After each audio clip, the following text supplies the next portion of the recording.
Hello दोस्तों, math magician online class में आपका स्वागत है। मैं श्याम कुमार। आज आप लोगों को एक सवाल ऊंचाई और दूरी का बता रहा हूं। यह 5 नंबर में पूछा जाता है और प्रत्येक बार जब जब मैं क्वेश्चन देखा हूं, पिछले साल का जो एग्जाम हुआ है एनुअल, उसमें देखा हूं तो 5 नंबर में एक न एक क्वेश्चन ऊंचाई और दूरी का निश्चित रूप से रहता है 5 नंबर में। और एक आवश्यक सूचना आप लोगों को भी बता देता हूं कि 15 तारीख से आप लोगों का सेंटअप एग्जाम होने जा रहा है। तो सेंटअप एग्जाम का मतलब होता है कि आप कितना तैयार है एनुअल एग्जाम देने के लिए। अगर यह परीक्षा सही से निकल जाता है दोस्तों, तो इसका मतलब है समझिएगा आप एनुअल एग्जाम के लिए तैयार है। तो उसी के लिए मैं आप लोगों को क्लास देता हूं। जो महत्वपूर्ण चैप्टर होता है और जो महत्वपूर्ण क्वेश्चन होता है उसको मैं बताता हूं। इसी क्रम में आज आप लोगों को ऊंचाई और दूरी का महत्वपूर्ण प्रश्न बता रहा हूं, जो स्पष्ट लिखा हुआ है कि किसी मीनार के आधार से पहाड़ी की चोटी का उन्नयन कोण 60 डिग्री है और पहाड़ी की आधार से मीनार के शिखर का उन्नयन कोण 30 डिग्री है। यदि मीनार की ऊंचाई 50 मीटर हो तो पहाड़ी की ऊंचाई ज्ञात करें। दोस्तों, इस प्रकार से बहुत सारा क्वेश्चन पूछा जाता है। तो ऐसे क्वेश्चन को सॉल्व करने के लिए सबसे पहले आप उस क्वेश्चन को आराम से पढ़िएगा समझ करके, और उसके बाद एक पिक्चर बनाइएगा और पिक्चर के अनुरूप इस सवाल को हल कीजिएगा, जिस प्रकार से मैं अभी आप लोगों को बता देता हूं दोस्तों। और निश्चित है, गारंटी है कि आप जरूर समझ जाइएगा। तो सबसे पहले देखिए, कह रहा है कि किसी मीनार, तो सबसे पहले एक मीनार बना लेता हूं दोस्तों, ठीक ना। पहले आपको पिक्चर ही बनाना होगा, तो सबसे पहले एक मीनार बना लेता हूं। जो भी पिक्चर बनाइएगा आप सरल रेखा का निर्माण करके बनाइएगा। और मीनार होगा तो यह धरती पर यानी धरातल पर क्षैतिज में होगा। और यहीं से यहाँ भी एक पहाड़ है, जो स्वाभाविक है कि मीनार से बड़ा ही होगा। कहे कि पहाड़ की ऊंचाई मीनार से बड़ा होता है दोस्तों। तो इस प्रकार से मीनार से बड़ा मैंने पहाड़ बना लिया। अब देखिए, सवाल कह रहा है, उस चीज को समझिए। कहता है मीनार के आधार, तो देखिए ये शीर्ष हो गया और ये आधार हो गया। तो क्वेश्चन यहाँ कह रहा है कि आधार से पहाड़ी की चोटी, ये चोटी हो गया और ये पाद हो गया। इसको भाषा के रूप में यूज करते हैं।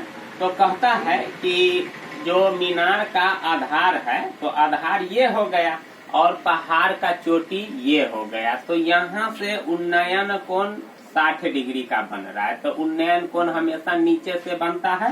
तो यहाँ कितना हो गया? 60 डिग्री। चलिए ठीक है। उसके बाद कह रहा है कि पहाड़ी की आधार से, ये पहाड़ी का आधार ये हो गया, ये चोटी हो गया और ये आधार हो गया। अब जो पहाड़ी का आधार है, ये मेरा पहाड़ है और ये मेरा मीनार है। तो मीनार का शीर्ष ये हो गया और आधार ये हो गया। पहाड़ का शीर्ष ये हो गया और आधार ये हो गया। तो मीनार के आधार से पहाड़ के चोटी का उन्नयन कोण 60 डिग्री बन रहा है और पहाड़ के आधार से मीनार के शिखर का उन्नयन कोण कितने डिग्री का है? 30 डिग्री का। तो यहाँ भी नीचे से बनेगा, ये 30 डिग्री बना रहा है, ठीक ना दोस्तों। यहाँ 30 डिग्री बना रहा है।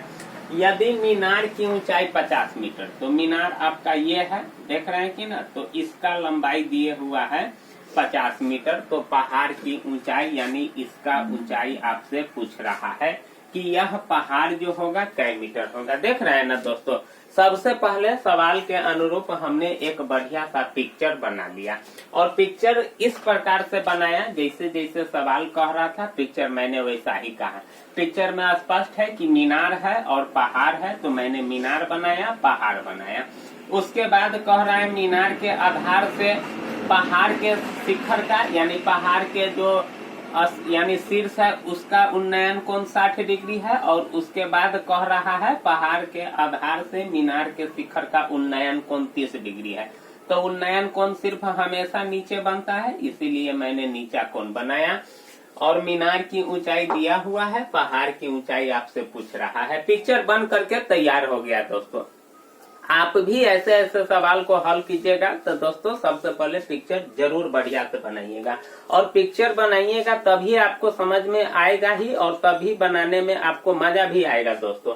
तो इस प्रकार से पिक्चर बन गया। अब इस सवाल को सॉल्व करते हैं। तो देखिए, डायरेक्ट तो आप पहाड़ की ऊंचाई तो निकाल नहीं सकते हैं। तो सबसे पहले इससे पिछले वाला वीडियो में दोस्तों मैंने आपको बताया था, अगर आपको नहीं होगा पता तो मेरे चैनल के प्लेलिस्ट में जाइएगा, वहां से ऊंचाई और दूरी पर बहुत सारा वीडियो बनाया हुआ है, वहां से भी आप देख सकते हैं।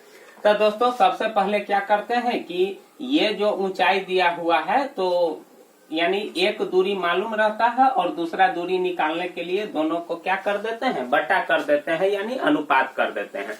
और त्रिकोणमिति का भी मतलब यही होता है कि हमेशा दो भुजा का अनुपात वह बताता है। तो इस भुजा को और इस भुजा को अनुपात कर देंगे, यानी बटा कर देंगे।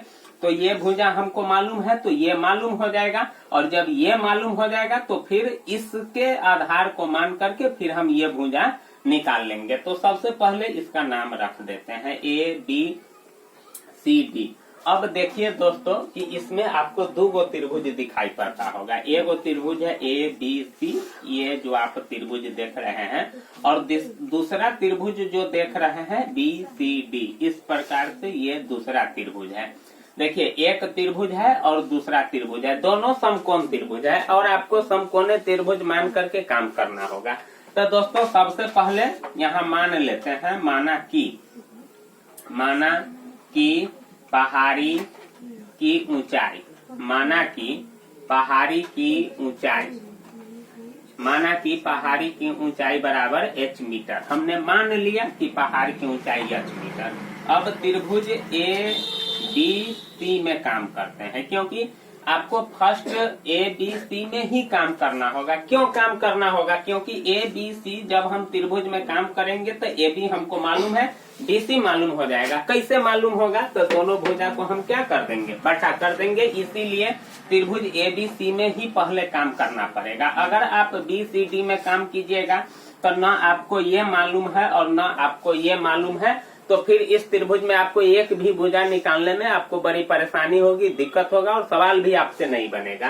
तो दोस्तों आपको भी ध्यान यही रखना है कि जो लंबाई दिया हुआ है उसी त्रिभुज में पहले काम करना है। तो देख रहे हैं कि त्रिभुज ABC में एक लंबाई दिया हुआ है तो दूसरी लंबाई निकल जाएगा, इसीलिए ABC में काम कर रहे हैं।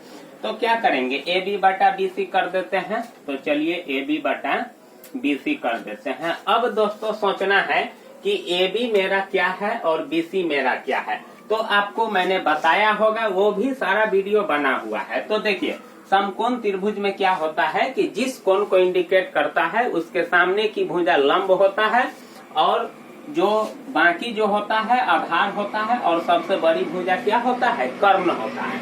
तो देख रहे हैं कि इसके सामने की भुजा AB पड़ रहा है, तो ये लंब हो गया यानी P हो गया, और उसके बाद BC आपका क्या हो जाएगा, आधार हो जाएगा। देख रहे हैं ना। और कर्ण ज्यों का त्यों रहता है, समकोण त्रिभुज में कर्ण नहीं बदलता है, सिर्फ परिस्थिति के अनुसार लंब बदलता है और आधार बदलता है, कर्ण ज्यों का त्यों रहता है। तो कर्ण AC है तो यह ज्यों के त्यों रहेगा। इसके सामने की भुजा लंब हो गया, ये आधार हो गया। तो हमको ये भुजा मालूम है, ये नहीं मालूम है, निकालना है, तो इतना बटे इतना कर दिया। और ये भुजा P है और ये भुजा B है, तो P बटे B। और आप जानते हैं ना दोस्तों, P बटे B क्या होता है, तो P बटे B होता है tan।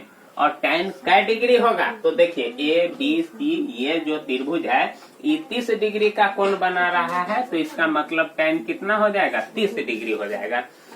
और दोस्तों आप जानते हैं AB कितना दिया हुआ है, 50 मीटर, और BC आपको नहीं है मालूम, तो BC के जगह पर BC रहने दीजिए।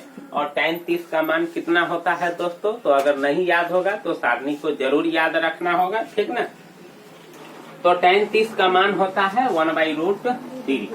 मैंने चार्ट रखा हुआ हूँ, चार्ट से निकाल लिया हूँ, तो यानी tan 30 का मान होता है 1/√3।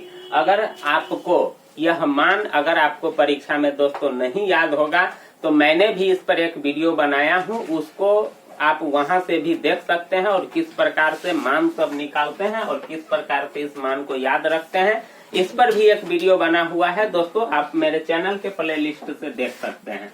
तो अब क्या करते हैं दोस्तों, तिरछा यानी क्रॉस मल्टीप्लीकेशन। तो BC से 1 में गुना करेंगे तो BC, और 50 से √3 में गुना करेंगे तो 50 √3 मीटर।